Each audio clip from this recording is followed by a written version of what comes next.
नमस्कार, आप देख रहे हैं एएनबी न्यूज और मैं आपके साथ सलोनी मलिक।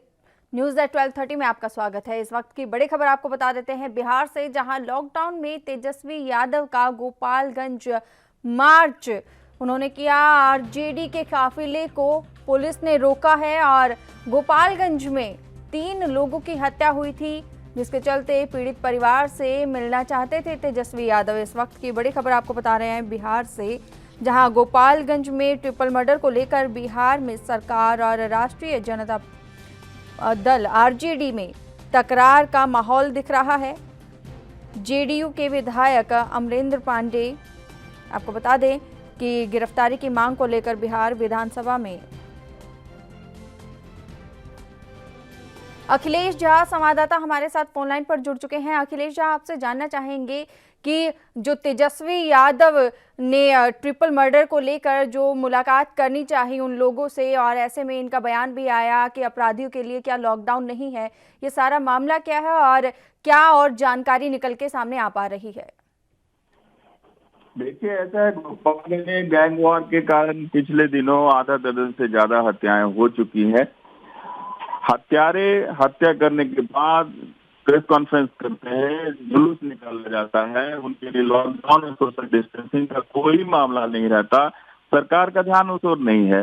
विपक्ष के नेता होने के कारण तेजस्वी यादव का यह उत्तरदायित्व बनता है कि इन मामलों पर जनता का ध्यान और सरकार का ध्यान वो आकृष्ट कर पाए। इसी कारण उन्होंने कल जिलाधिकारी पटना को अपने कार्यक्रम की सूचना दी थी, जिसको पटना के डीएम ने ये कहते हुए रिजेक्ट कर दिया कि आप लॉकडाउन में ऐसा कोई भी राजनीतिक कार्यक्रम नहीं कर सकते। सवाल ये उठता है यहाँ पे, अगर अपराधी अपराध करते रहे, मर्डर होता रहे और विपक्ष के लोगों की आवाज सरकार ना सुने, उनके पास रास्ता कब बच जाता है। इसलिए इन्होंने सोशल डिस्टेंसिंग के नियम का पालन करते हुए इजाजत मांगी थी कि हम लोग वहां जाकर पीड़ित परिवार से मिलना चाहते हैं। लेकिन सुबह से प्रशासन और विपक्ष आमने सामने है। प्रशासन इजाजत नहीं दिया है, इसलिए उनकी गाड़ी को रोका गया, उनके काफिले को आगे नहीं बढ़ने दिया। यहाँ तक कि पूर्व मुख्यमंत्री राबड़ी देवी, तेज प्रताप यादव और तेजस्वी के साथ मुख्यमंत्री होने की भी सूचना मिल रही है, लेकिन प्रशासन इसे इनकार करता है और तनातनी की स्थिति है। दोनों पक्ष आमने सामने हैं। अखिलेश जी, आपसे जानना चाहेंगे कि काफिलों को रोकने पर तेजस्वी यादव ने कहा है कि अब वो विधानसभा जाकर स्पीकर से मिलना चाहते हैं। हाँ, तेजस्वी का यह बयान आया है, तो वो चाहते हैं कि वो अपना विरोध मजबूती से दर्ज करें, इसलिए वो प्रतिपक्ष के नाते जाएंगे और विधानसभा अध्यक्ष के पास अपनी बात रखना चाहेंगे। जी, अखिलेश जी, आपसे ये जानना चाहेंगे, जिस तरीके से ये काफिला बढ़ा, काफिला यहाँ पर इनके समर्थकों का था, ऐसे में ना कोई सोशल डिस्टेंसिंग का पालन दिखा, ना किसी भी व्यक्ति ने यहाँ पर मास्क लगाने की सोची। देखिए, विधायक लोग अपनी जो स्थिति है उसमें बंद कर ही रहे थे। जिस तरह गाड़ी का परमिशन मिलता है, 2 लोग से ज्यादा नहीं जा सकते, और उस हिसाब से उन लोगों ने मास्क वगैरह लगा रखा था। पुलिस वाले भी आए थे, वो भी सोशल डिस्टेंसिंग का पालन नहीं कर रहे थे। मौका देखेंगे कि कई पुलिस वाले ऐसे मिल जाएंगे जिन्होंने मास्क नहीं लगा रखा है जी। और सबसे बड़ी बात है कि अगर जो अपराधी विधायक है, हम उसकी गिरफ्तारी की मांग कर रहे हैं। कोई अपराध करके यूं ही सड़कों पर घूमता रहे और जुलूस निकाले, और जो लोग न्याय की बात कर रहे हैं आप उनको हाउस अरेस्ट कर रहे हैं, तो ये थोड़ा सा ये न्याय में जब असमानता होती है तो इस तरह की वारदातें होती है। लोग किसी भी कानून को अपने हाथ में ले लेते हैं, और ये बिहार है जहाँ पर इमरजेंसी की स्थिति में जब प्रकाश नारायण ने गांधी मैदान भर दिया। लेकिन यहाँ पे बात ये आती है अखिलेश, जिस तरीके से मिलने की बात थी, पीड़ित परिवार से मिलना था, लेकिन ऐसे में समर्थकों का इतनी भारी संख्या में इकट्ठा होना, और सभी को पता है कि इस समय देश कोरोना वायरस से जूझ रहा है, ऐसे में ये सारी चीज सामने निकल के आना। विपक्ष का सीधा आरोप है कि बिहार में लॉकडाउन के नियमों की धज्जियां उड़ाई जा रही हैं, किसी स्तर पर इसका पालन नहीं हो रहा है। जिसका सबसे बड़ा उदाहरण है कि कोरोना संक्रमित मरीजों की संख्या दिन दूनी रात चौगुनी बढ़ रही है। न ट्रेन में लॉकडाउन है, न प्रशासन लॉकडाउन मेंटेन करवा पा रहा है। बाजार खुलते हैं, बाजारों में भीड़ लगती है, तो उनका ये कहना है कि जब हर जगह लॉकडाउन के नियम का पालन नहीं हो रहा है, तो मैं तो एक पीड़ित को न्याय दिलाने की बात कर रहा हूँ, अपराधी एमएलए को गिरफ्तार करने में दिलाने की जरूरत नहीं पड़ेगी। और एक सूत्रों से मिली जानकारी के अंदर डीजीपी और अपराधी जो विधायक हैं वो एक ही जाति के लोग हैं, और बताया जाता है बिहार में आप जानते हैं कि यहाँ जातीय स्तर पर बहुत सारे समीकरण इन्फ्लेक्ट होते हैं, बहुत सारी बातें मिलती है। ये भी एक आरोप लगा है। जी, अखिलेश जी, आप बहुत बहुत धन्यवाद हमारे साथ जुड़ने के लिए और ये तमाम जानकारी देने के लिए।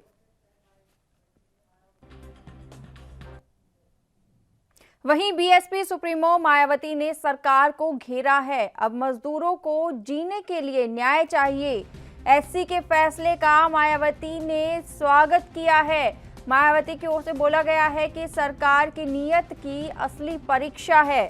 इस वक्त की बड़ी खबर आपको बता रहे हैं, बीएसपी सुप्रीमो मायावती ने सरकार को घेरा है और उन्होंने अपने बयान में कहा है कि अब मजदूरों को जीने के लिए न्याय चाहिए।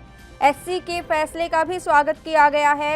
एससी ने जो फैसला दिया है, मजदूर जो हैं उनके लिए, जो प्रवासी मजदूर है या जो ज़रूरतमंद है उनके लिए रेलवे की ओर से उनके खाने पीने की जो बंदोबस्त हैं वो किए जाएं। वहीं इसके साथ ये भी कहा गया है कि जो प्रवासी मजदूर हैं उनके जो बस है, बस का किराया या फिर ट्रेन का किराया, वो फ्री में ही अपने राज्य जा सकेंगे। ऐसे में अब बीएसपी सुप्रीमो मायावती ने सरकार को घेरा है। अब मजदूरों को जीने के लिए न्याय चाहिए, ये बीएसपी सुप्रीमो मायावती की ओर से कहा गया है। पुनीत मोहन संवाददाता हमारे साथ फोनलाइन पर जुड़ चुके हैं। पुनीत मोहन, आपसे जानना चाहेंगे, बीएसपी सुप्रीमो मायावती ने सरकार का घेराव किया है और कहा है कि अब मजदूरों को जीने के लिए न्याय चाहिए। देखिए, जिस तरीके से पूरे देश में श्रमिकों और मजदूरों की जो हालत थी उसको लेकर के सुप्रीम कोर्ट ने स्वतः संज्ञान लिया था और सभी राज्य सरकारों को आदेश दिया है कि मजदूरों के का किराया और उनके खाने का इंतजाम सभी राज्य सरकारें करेंगी। सीधे तौर पे 1 हफ्ते का टाइम दिया था कि वो अपना पक्ष रखें और इसमें जितनी भी राज्य सरकारें हैं उनके जो वकील थे उन्होंने अपना पक्ष रखा। उसके बाद में सुप्रीम कोर्ट ने अपना आदेश दिया है कि ट्रेन या बस का कोई भी किराया इनसे नहीं लिया जाएगा। अदालत ने यह भी कहा है कि विभिन्न स्थानों पर जो प्रवासी कामगारों से संबंधित राज्य और केंद्र शासित प्रदेशों के लोग फंसे हुए हैं उनको भोजन भी उपलब्ध कराया जाएगा। इसके अलावा मजदूरों को ट्रेन या बसों में चढ़ने का समय भी बताया जाएगा। जैसा कई बार हुआ कि ट्रेन आ रही है और उसके बाद आई नहीं और ये एक जगह इकट्ठा हो जाते हैं, जो सोशल डिस्टेंसिंग भी नहीं रहती है जहां पर, और कहीं ना कहीं इनको परेशानी का सामना करना पड़ता है। सीधे तौर पर सुप्रीम कोर्ट ने कहीं ना कहीं इस मामले को स्वतः संज्ञान लिया था और इस पर आदेश जारी किया है। उसको लेकर के उत्तर प्रदेश की पूर्व मुख्यमंत्री मायावती ने सीधे तौर पर राज्य सरकार पर निशाना साधा है और साफ तौर पर उन्होंने लिखा है कि केंद्र ने दर से ही 20 लाख करोड़ रुपए का जो आर्थिक पैकेज घोषित किया है उसकी भी जनहित में उचित उपयोग होना चाहिए। इसके साथ ही 66 दिन से जो लॉकडाउन के कारण हर प्रकार की उपेक्षा और तिरस्कार से पीड़ित हैं उनको लौटने वाले प्रवासी श्रमिकों को माननीय कोर्ट के कहना ही आखिर पड़ गया कि रेल और बस का किराया उन्हें देना पड़ेगा, जबकि सरकार लगातार दावे कर रही थी कि हम पैसा दे रहे हैं। कहीं ना कहीं श्रमिकों को लेकर के उन्होंने उत्तर प्रदेश सरकार के ऊपर तंज कसा है और सीधे तौर पर कहा है कि जो भी श्रमिक आ रहे हैं अब वो राज्य सरकार के भरोसे हैं और सीधे तौर पर सुप्रीम कोर्ट के आदेशों का पालन राज्य सरकार को करना चाहिए। जी पुनीत मोहन, एक और बात सामने आई है कि ये बात कही गई है मायावती की ओर से कि जो ये प्रवासी मजदूर आ रहे हैं ऐसे में इनके घर के आसपास ही इनके रोजगार की उपलब्धता करानी चाहिए। सरकार की नीयत, नीति और निष्ठा की असली परीक्षा है।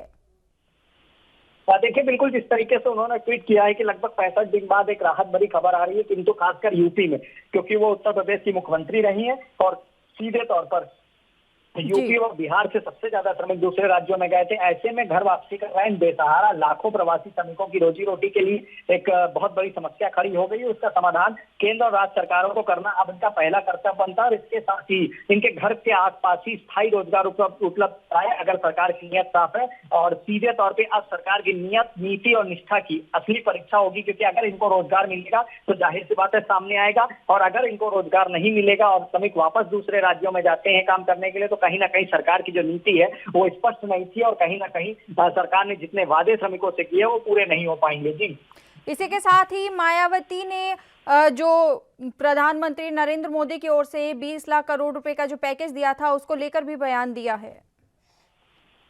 देखिए, सीधे तौर पर 20 लाख करोड़ को लेकर के उन्होंने कहा जो आर्थिक पैकेज घोषित किया गया है उसके भी जनहित में उचित उपयोग की परीक्षा होनी, क्योंकि जो पैसा पास हुआ था वो कई पार्टीशन उसके हुए थे, कई विभागों को दिया गया था, चाहे वो सीधे तौर पर स्वास्थ्य विभाग को दिया गया या श्रमिकों के लिए दिया गया। अब उस पैसे की भी असली परीक्षा है, क्योंकि उसी पैसे के उपयोग से इनको रोजगार दिया जाएगा और ऐसे में अगर भ्रष्टाचार नहीं होगा तो जाहिर सी बात है कि श्रमिक जो दूसरे राज्यों से चल करके अपने राज्य में आए हैं, अपने अपने राज्यों में पहुंचे, उनको वहीं पर स्थायी रोजगार मिलेगा और सीधे तौर पर सरकार की उपेक्षा व तिरस्कार को वो भुला पाएंगे, क्योंकि उनको रोजगार मिल जाएगा, अपने घर में रहेंगे तो, और उनको जीने के लिए न्याय चाहिए है, ऐसा मायावती कह रही है। और सीधे तौर पर सरकार की अब असल परीक्षा होगी जितना पैकेज पास किया है उसकी भी, और सीधे तौर पर सरकार की ओर से जो प्लानिंग करी गई है उसकी भी। जी, आपसे जानना चाहेंगे पुनीत मोहन की लगातार जिस तरीके से अगर कांग्रेस की बात करें तो कांग्रेस भी केंद्र सरकार को घेरने में लगी है प्रवासी मजदूरों को लेकर, और अब मायावती की बात करें तो मायावती भी लगातार अगर विपक्ष की बात करें तो वो केंद्र सरकार पर हमलावर हो रहा है। तो ऐसे में हर किसी की ओर से ये भी बयान जारी किए जा रहे हैं कि ये जो समय है, संकट का जो समय है, ऐसे संकट के समय में राजनीति करना ठीक नहीं है। देखिए, सीधे तौर पे लॉकडाउन के दिन से ही श्रमिक और मजदूर राजनीति का केंद्र रहे हैं और केंद्र सरकार और उत्तर प्रदेश और बिहार की सरकार विपक्ष के निशाने पर रही, क्योंकि सबसे ज्यादा श्रमिक यहाँ से ही पलायन करके दूसरे राज्यों में गए थे और जैसा कि तस्वीरें सामने आई, लोग पैदल चल रहे थे, कईयों की इसमें मृत्यु हो गई। इसको लेकर के विपक्ष ने केंद्र सरकार और यूपी और बिहार की राज्य सरकार को घेरा है और साफ तौर पर यूपी की सरकार का, बिहार की सरकार का और केंद्र सरकार के जो मंत्री हैं उनका साफ तौर पर कहना है कि इसमें राजनीति नहीं होनी चाहिए, लेकिन कहने के बावजूद राजनीति बनी हुई है, चाहे वो पक्ष के द्वारा हो चाहे विपक्ष के द्वारा हो, लगातार एक दूसरे के ऊपर कटाक्ष करना कहीं ना कहीं श्रमिक राजनीति का केंद्र बना है। लेकिन जैसा सुप्रीम कोर्ट का ऑर्डर आया, अगर सही से गाइडलाइन पालन होता है इसका, तो कहीं ना कहीं एक स्थायी रोजगार इनको अपने ही राज्य में मिल जाएगा और इनको पलायन से भी मुक्ति मिल जाएगी। जी, पुनीत मोहन, बहुत बहुत धन्यवाद हमारे साथ जुड़ने के लिए और ये तमाम जानकारी देने के लिए।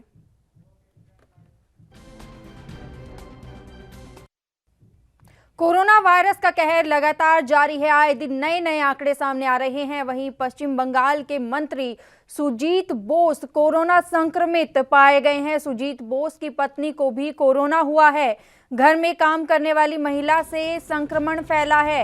इस वक्त की बड़ी खबर आपको बता रहे हैं, कोरोना वायरस के मामले पश्चिम बंगाल में तेजी से बढ़ते जा रहे हैं। इसी बीच खबर जो सामने आई है वो ये है कि पश्चिम बंगाल के एक मंत्री कोरोना वायरस से संक्रमित पाए गए हैं। मुख्यमंत्री ममता बनर्जी नीत राज्य मंत्रिमंडल ने इस तरह का ये पहला मामला सामने आया है।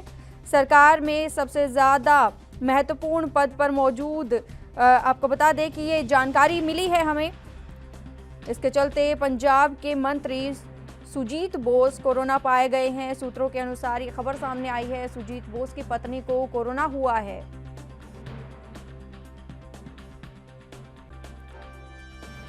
शांतनु बनर्जी हमारे साथ फोन लाइन पर जुड़ चुके हैं। शांतनु बनर्जी, आपसे जानना चाहेंगे, पश्चिम बंगाल के मंत्री सुजीत बोस कोरोना पॉजिटिव पाए गए हैं, क्या जानकारी मिल पा रही है? जी बिल्कुल बिल्कुल, देखिए फिलहाल पश्चिम बंगाल में ये सबसे बड़ी बात है, जो दमकल मंत्री सुजीत बोस, उसका फिलहाल कोरोना पॉजिटिव मिल गया, लेकिन उसको अभी मतलब फिलहाल उसको होम आइसोलेशन पर रखा जाए, क्योंकि उसका जो कोरोना पॉजिटिव का जो रिपोर्ट आया वो रिपोर्ट में मतलब पॉजिटिव तो 100% आ गया, लेकिन संक्रमित का जो सिस्टम मतलब उसका जो सिम्टम थोड़ा कम होने पर उसको फिलहाल अभी मतलब घर होम आइसोलेशन में दिया गया। उसके साथ साथ उसको जो घर का जो एक महिला था जो काम काज करने वाला जो नगरानी था, उसका भी पॉजिटिव रिपोर्ट आ गया। लेकिन सबसे बड़ी बात जो सामने अभी जो आ रहा है, क्योंकि सुपर साइक्लोन अम्फन का वजह से इस मंत्री ने कलकत्ता का कहीं भी इलाका पर ये उन्होंने खुद घूमे हैं, जो जितने मतलब जो दमकल का जो कर्मियां लोग हैं उसके साथ भी घूमे हैं, कई नेता लोगों के साथ मीटिंग भी कर चुके हैं, कई मंत्री को भी साथ मीटिंग भी कर चुके हैं। अभी सबसे बड़ी बात जो आ रहा है, जो अभी फिलहाल मतलब अगर पॉजिटिव रिपोर्ट हो गया तो साथ में किसी का भी हो सकता है। अगर इसी कारण से अभी जो स्वास्थ्य दफ्तर से कम अभी 7 दिन के लिए कौन किसके साथ सुजीत बोस ने मीट किया है, किसके पास गया है, किसके साथ मीटिंग भी किया है, ये पूरा जानकारी ले रहा है अभी, क्योंकि उन लोगों को फिलहाल मतलब होम क्वारंटाइन में भेजा जा सकता है, ऐसी कुछ मतलब खबर आ रहा है। क्योंकि अभी जो आप देखिए पश्चिम बंगाल में फिलहाल जो परियायी मजदूर लोग जो आ रहे हैं, तो करीब बंगाल में धीरे धीरे हालत बहुत खराब होते जा रहा है। क्योंकि अभी जो मतलब जो चल रहा है पश्चिम बंगाल का, एक दिन में 24 घंटे के अंदर 344 नया केस आ गया, और उसके साथ साथ भी 6 की मौत हो गया। फिलहाल अब 4,500 मतलब 4,596 कुल मिला के मरीज का संख्या हुआ, और 296 तक पहुंच गया मौत के आंकड़े। क्योंकि वर्तमान में नया 14 कोरोना पॉजिटिव आ गया। उसके साथ साथ आप अगर देखिएगा तो अलीपुरद्वार, बीरभूम, बांकुड़ा, नदिया, कलकत्ता, हावड़ा, हुगली सभी जिला जहाँ पे आपका ग्रीन जोन था, वो उसी इलाका पे धीरे धीरे रेड जोन हो रहा है। मतलब अभी पश्चिम बंगाल का जो परियायी जो मजदूर लोग आए हैं, मजदूर लोग का मतलब अगर उसको जो मतलब घर में होम क्वारंटाइन रखने के लिए बोल रहे हैं, लेकिन उसका तो मालूम नहीं हो सकता है। तो इसके वजह से सिर्फ स्कैनिंग करके छोड़ देता है एक सर्टिफिकेट देके। इसका नतीजा अभी बंगाल का जो लोग हम लोग देख रहे हैं, इसका नतीजा अभी बंगाल का मतलब फिलहाल बंगाल तो अभी कंट्रोल में था, लेकिन आज करीब एक हफ्ते के अंदर हम जो देख रहे हैं मतलब वो कोरोना वायरस का संक्रमित का संख्या हाथ से निकल जा रहा है। क्योंकि आप यही देखना पड़ेगा, अगर पश्चिम बंगाल में अभी कुछ ढेर सारी ट्रेन भी आने के लिए बाकी है। क्योंकि काल भी मतलब 14 ट्रेन आया है पश्चिम बंगाल में, और 14 ट्रेन में करीब 700 से 800 परियायी श्रमिक लोग बंगाल के थे, और बंगाल के कई भी क्षेत्रों में थे। उन्हीं लोगों को मतलब सिर्फ उनको क्वारंटाइन में भेजा गया, लेकिन किसी के घर में भी क्वारंटाइन रहने के लिए बोला है। लेकिन जो स्कैनिंग करके छोड़ा जाता है, तो उसमें अगर किसका पॉजिटिव हो नहीं हो वो अभी पता नहीं चल रहा है। लेकिन फिलहाल आपका एक हफ्ता पहले जो ट्रेन आया था, उसका नतीजा हम अभी जो देख रहे हैं, तो इसका हम सीधा तौर से यही कह सकता है, ये आने वाला जो 7 दिन अभी मतलब नेक्स्ट जो 7 दिन में मरीज का संख्या डबल होगा, ये सबसे बड़ी बात है जी। से जानना चाहेंगे, जिस तरीके से कोरोना वायरस के मामले लगातार पश्चिम बंगाल में भी बढ़ रहे हैं, तो ऐसे में जांच का दायरा जो है क्या वो बढ़ाया गया है? अभी फिलहाल जो मतलब सूत्रों से जो खबर मिल रहा है, फिलहाल पश्चिम बंगाल का जो मुख्यमंत्री खुद ममता दीदी और स्वास्थ्य सचिव ने जो मांग कर रहे हैं, अगर लॉकडाउन बढ़ेगा तो मतलब सही हिसाब से बढ़ेगा, थोड़ा रिलैक्स से लॉकडाउन होना चाहिए, मतलब अभी जो फिलहाल चल रहा है। लेकिन सबसे बड़ी बात जो सामने आ रहा है, जो मतलब लॉकडाउन से इसका एक ही हथियार है, क्योंकि अभी तक कोई दवाई नहीं मिला है। तो अभी जो लॉकडाउन करने के बाद भी अभी फिलहाल जो परिस्थिति हो रहा है, ये परिस्थिति और अगर बढ़ेगा और धीरे धीरे और भी गंभीर हो सकता है, ऐसी सोच रहा है। क्योंकि लॉकडाउन चल रहा है, लेकिन आम जनता ने अभी सुबह 7 बजे से शाम 7 बजे तक सभी दुकान, मार्केट, कॉम्प्लेक्स सब कुछ खुला है। तो अगर फिलहाल ऐसी तरीके से चलेगा तो गवर्नमेंट को, खुद पश्चिम बंगाल सरकार को यही मतलब कह रहा था, जो एक साथ इतना भारी मसला से जो ट्रेन पहुंच रहा है फिलहाल पश्चिम बंगाल में, और ये ट्रेन को मतलब जो परियायी लोग आ रहे हैं, इसको संभालने में थोड़ा तो भुगतना पड़ेगा, और वही भी देखने के लिए थोड़ा इंतजार भी करना पड़ेगा। क्योंकि पश्चिम बंगाल में फिलहाल धीरे धीरे वो कंट्रोल में था, लेकिन आगे अभी 2 हफ्ता से हम जो देख रहे हैं, मतलब एक दिन के बाद एक दिन डबलिंग में मरीज का संख्या बढ़ रहे हैं जी। शांतनु बनर्जी, बहुत बहुत धन्यवाद हमारे साथ जुड़ने के लिए और ये तमाम जानकारी देने के लिए।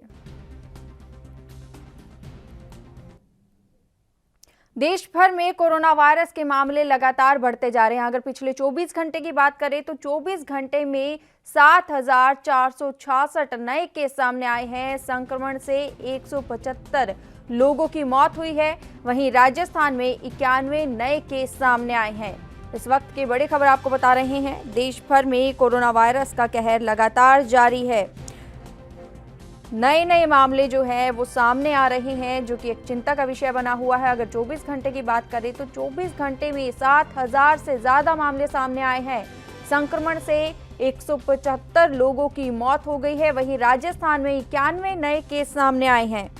आपको बता दें कि राजस्थान की बात करें तो राजस्थान में अब तक 8,000 से ज़्यादा मामले सामने आ चुके हैं। वहीं इसमें से 180 लोगों की मौत हो चुकी है। जो स्थिति है वो भयावह होती जा रही है। जिस तरीके से बार बार अगर देखा जाए, अगर कल की बात करें तो 6000 से ज़्यादा मामले कल सामने आए थे। वहीं आज की अगर 24 घंटे की बात करें तो 7000 से ज़्यादा मामले सामने आए हैं। लगातार जो ये आंकड़े हैं वो बढ़ते ही जा रहे हैं और देश भर में कोरोना मामले जो हैं वो ज़बरदस्त उछाल आया है। 24 घंटे के अंदर 7000 से ज़्यादा मामले सामने आए हैं। 175 लोगों की मौत हुई है। वहीं अब तक जो ये पूरा आंकड़ा है वो 1,65,000 से ज़्यादा है। संदीप अग्रवाल संवाददाता हमारे साथ फोन लाइन पर जुड़ चुके हैं। संदीप अग्रवाल, आपसे जानना चाहेंगे कि राजस्थान में 91 नए मामले। बिल्कुल, मैं बता दूं अभी जानकारी के लिए, राजस्थान में जो कोरोना महामारी है उसके अपडेट जो 10:30 बजे मेडिकल विभाग द्वारा बुलेटिन जारी किया गया है उसमें 91 नए मामले पॉजिटिव केसों की पुष्टि की गई। वहीं पे आज का आंकड़ा देखें तो 8,158 पॉजिटिव केसों की पुष्टि की जा चुकी है पूरे राजस्थान और राजस्थान में। वहीं पर बताऊं आपको कि 1921 पॉजिटिव केस एक्टिव हैं और प्रदेश में अभी तक 182 मौतें हो चुकी हैं, जो बहुत बड़ा चिंता का विषय है, गंभीर विषय है। और सबसे बड़ी बात यह है कि 86 मौतें एक जयपुर से हुई है, जो राजधानी है प्रदेश की, वहां से 86 मौतें हुई हैं। और वहीं पे 3121 को जो एक्टिव केस है उनमें से 4,289 को डिस्चार्ज किया जा चुका है और 3,121 केस अभी भी एक्टिव केस बचे हुए हैं। जी संदीप अग्रवाल, आपसे जानना चाहेंगे, जिस तरीके से भीलवाड़ा मॉडल की जो बार बार प्रशंसा की जा रही थी, ऐसे में अब ये 91 मामले सामने आना अपने आप में चिंता का विषय बना हुआ है। प्रशासन की ओर से और क्या कड़े कदम उठाए जा रहे हैं, क्योंकि 91 नए मामले अपने आप में चिंता का विषय है। बिल्कुल सही बोलो, जिस प्रकार से कि 91 नए मामले सामने है वो चिंता का विषय तो है ही। और भीलवाड़ा मॉडल की बात करें तो भीलवाड़ा मॉडल को भी एक लेकर बहुत चर्चा का विषय बना था राजस्थान। मुख्यमंत्री अशोक गहलोत बहुत अति उत्साहित थे और आज जो लॉकडाउन 4 में जो रियायतें दी गई है उनमें जो आमजन है जो लापरवाही बरतता नजर आ रहा है, जिसके कारण ये जो संक्रमण है वो लगातार बढ़ता ही जा रहा है और जो नए मामले सामने आ रहे हैं। क्योंकि बता दूं आपको कि पहले जो मामले सामने आ रहे थे लॉकडाउन 4 से पहले, वो इनकी संख्या इतनी नहीं थी, लेकिन जो लॉकडाउन 4 के बाद में जो मामले सामने आ रहे हैं वो लगातार बढ़ते ही जा रहे हैं, जो एक बहुत बड़ा गंभीर और चिंता का विषय है। जी संदीप अग्रवाल, बहुत बहुत धन्यवाद हमारे साथ जुड़ने के लिए और ये तमाम जानकारी देने के लिए। वहीं एलएसी की हालत पर राहुल गांधी ने सवाल किए हैं। केंद्र सरकार हालात पर चुप क्यों है? राहुल गांधी की ओर से कहा गया है चीन विवाद पर चुप्पी से अटकलों को बल मिला है। मोदी सरकार स्थिति साफ करे, राहुल गांधी की ओर से कहा गया है। इस वक्त की बड़ी खबर आपको बता रहे हैं, राहुल गांधी ने सवाल किए हैं केंद्र सरकार से। एलएसी के हालात पर सवाल पूछे गए हैं। केंद्र सरकार हालात पर चुप क्यों है? राहुल गांधी की ओर से कहा गया है चीन विवाद पर चुप्पी से अटकलों को बल मिला है।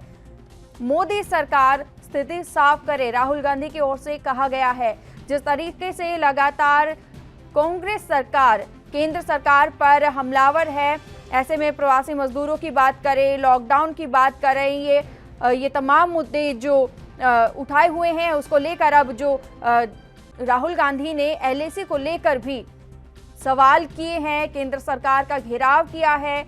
केंद्र सरकार हालात पर चुप क्यों है? राहुल गांधी की ओर से कहा गया है चीन विवाद पर चुप्पी से अटकलों को बल मिला है।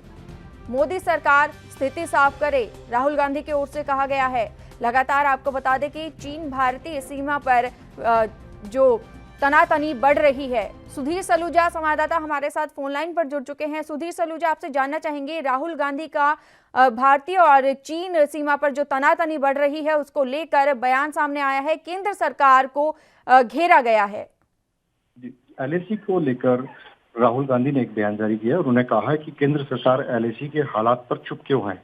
उन्होंने कहा कि चीन विवाद पर चुप्पी से अटकलों को बल मिला है।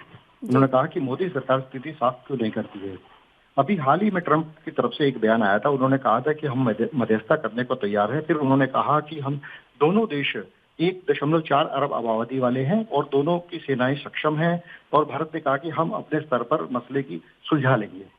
और आपको बता दें जिस तरीके से एलओसी में जो लाइन ऑफ कंट्रोल बनी हुई है वहां पर एक मार्किंग है, लेकिन एलएसी जो भारत चीन सीमा है वहां पर कोई लाइन ऑफ कंट्रोल या मार्किंग नहीं है, जिसकी वजह से आए दिन भारत और चीन में ये विवाद चलता रहता है और अक्सर जो है लद्दाख और तिब्बत क्षेत्र की तरफ से यह घुसपैठ होने की कोशिश होती है। जी सुधीर सलूजा, आपसे जानना चाहेंगे, जिस तरीके से बार बार विपक्ष हमलावर हो रहा है, केंद्र सरकार को घेरा जा रहा है, ऐसे में एक और नया मुद्दा जो है वो सामने निकल के आया है। जी, सूत्रों के माने तो उन्होंने कहा कि केंद्र सरकार ने ट्रंप से किसी तरीके की कोई बात नहीं की है। और जहां तक लाइन ऑफ जो एलएसी की बात है, एलएसी पर अभी केंद्र सरकार की तरफ से कोई बयान जारी नहीं किया गया है। और उन्होंने कहा है कि हम इस जो सेना अध्यक्ष हैं वो अपने स्तर पर ही इस मुद्दे को सुलझा लेंगे। सुधीर सलूजा, बहुत बहुत धन्यवाद हमारे साथ जुड़ने के लिए और ये तमाम जानकारी देने के लिए। इस वक्त की बड़ी खबर आपको बता रहे हैं, राहुल गांधी ने कहा है कि केंद्र सरकार हालात पर चुप क्यों है। चीन विवाद पर चुप्पी से अटकलों को बल मिला है, राहुल गांधी की ओर से कहा गया है। इसी के साथ ही मोदी सरकार स्थिति साफ करे, राहुल गांधी ने ये भी कहा है। दरअसल एलएसी के हालात पर ये सवाल राहुल गांधी ने उठाए हैं।